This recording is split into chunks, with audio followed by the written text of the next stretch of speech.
Hello, everyone. We're just going to go through this project together. And before we start, I need to explain what's going on here. Uh, it might look like a fancy or kind of complicated diagram, but it's not. Today I'll be using a source code from Google for creating a demo e-commerce platform, and another that is one microservice. It's got like 11 services, and the second one, I'll be using the source code from a very great teacher. His name is Imre Telly. I used one of his courses in Udemy. You can always check it out. It's so fantastic.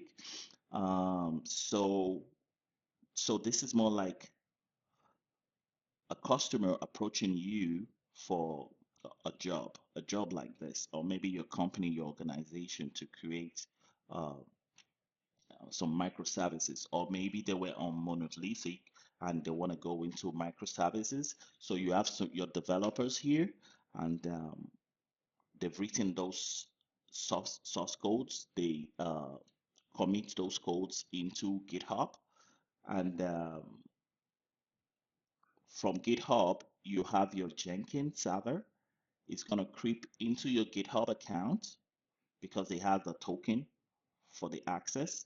So go in there, uh, do some SonarCube analysis, use some Trivy, use OWASP, use some plugins, and do quality checks, code quality analysis. Once that is done, then Docker engine is going to build uh, an image for each of those services. So once that is done, it's going to deposit those images in your Elastic Container Repository, which we'll be creating with a Terraform. Uh, then the Jenkins server will be created with Terraform, and we'll add the the required plugins and the tools that we'll be needing. So once that is done, is this Jenkins is also going to update our GitHub, the manifest file we have for each of those images. So once that is done, Argo CD will go connect to our GitHub and provision this on the Kubernetes cluster. So today we'll be using the Amazon EKS. Is a managed cluster by AWS. So, uh, and maybe a bonus is we will create a WordPress site using the same cluster. Then at the end of the day, we want to use Grafana and Prometheus to uh, to monitor the sites. So just sit back and let's go through this together. So the first thing is we're going to create the ECR. ECR, we're not using Docker private hub. So we want to use the ECR, AWS ECR. Um, so it's a private repo and we'll be using Terraform to create it.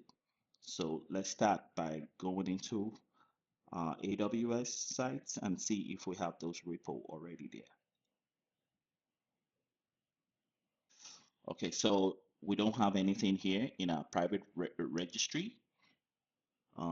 Everything is clean right now, and we're using the US East one today.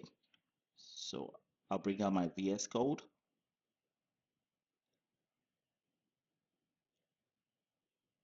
So on the left pane, I have a folder named one Terraform-ECR. So in my Terraform folder, I have my backend. My backend has the provider, which is HashiCorp slash AWS as the source. Then the backend, I will be using S3 buckets to save my state file. So ensure you create the S3 bucket, maybe manually, or if you have a Terraform script for that, you can always do that. But make sure you have the name here. And each of those buckets, what any buckets you have, they are tied to look to region, to location. So this particular one is tied to US East one because that's where we're creating the ECR. That's where we're doing the deployment today. So I have LaFleur East here. Then I have these are each of the registries or the repos that I'm creating today. So in dev environment, it's easy because you can easily get the model from Terraform HashiCorp website. So then the output is going to give us the URLs, the repos, the names if you want. If you just want only the URLs, you remove these names and repos. Then the provider is AWS US East 1, our variable, and that's it. So, but before you start, you need to make sure that your AWS account is connected to your local machine. And how do you do that? You do AWS configure.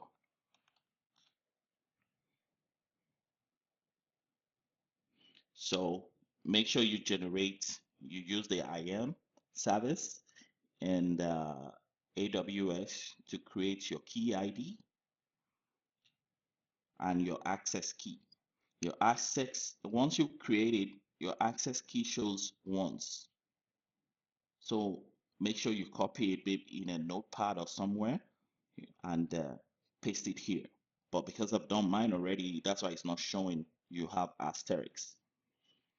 So then the region, you can leave it blank. You don't have to, you can just press enter. You don't have to put a region.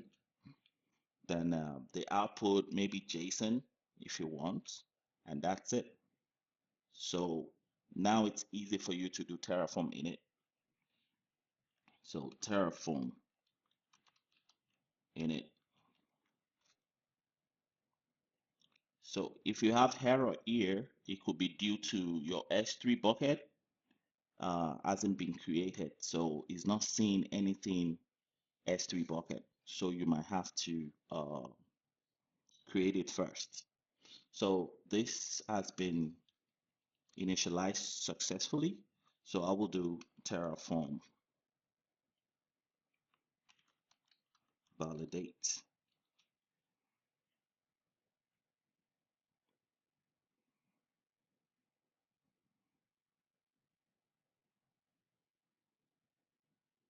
Okay, so the configuration is valid, so we're still good.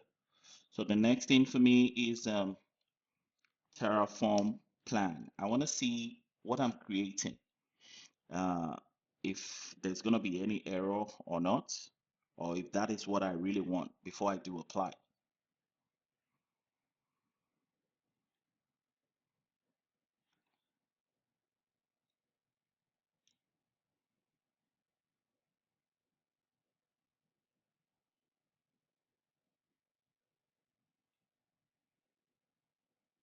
Okay, so it's telling me it's going to provide all these names, and these are the outputs. The URLs I'll know later on after the creation. So I think everything is looking good. So now let's do the provisioning. Terraform apply dash auto approve.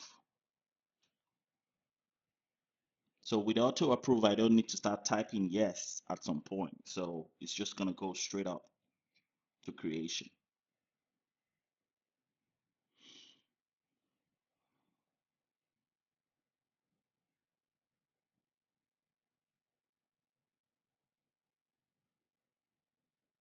Now it's creating.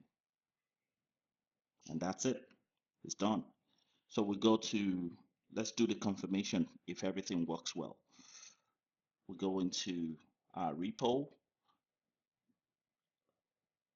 the ECR,